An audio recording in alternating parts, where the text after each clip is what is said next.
ষাট গম্বুজ মসজিদের দুই পাশেই বিশাল বড় দুটি রেইন ট্রি। দেখে মনে হবে মাথা উঁচু করে পাহারা দিয়ে রেখেছে মসজিদের প্রধান ফটক।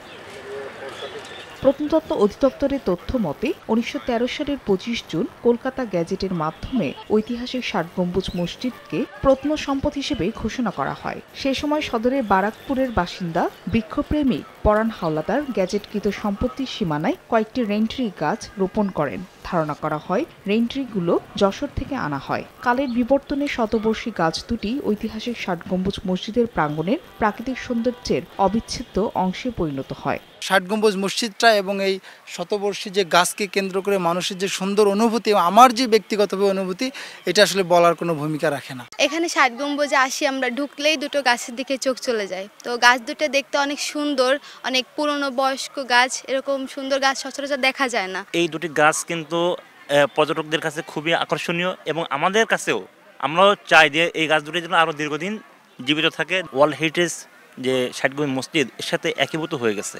এত চমৎকার একটি মেলবন্ধন তৈরি করেছে এই প্রাচীন মসজিদের সাথে এই শতবর্ষী গাছ দুটিও একটি অন্যতম আকর্ষণের কেন্দ্রবিন্দুতে পরিণত হয়েছে। অনেক পর্যটকই গাছের নিচে ছায়ায় বেঞ্চে বসে বিশ্রাম নেন, পাশাপাশি স্মৃতি ধরে রাখতে ছবি তুলেন। এখান থেকে অনেক জায়গা হাঁটাচলা করার পর বসার কোনো স্থান নাই, তো এই গাছের নিচে বসছি। এই গাছটা খুব সুন্দর আবহাওয়া দিতেছে, আর 95% মানুষই এই গাছের নিচে এসে বসে। এই গাছ দুটি শত বছরের পুরনো গাছ।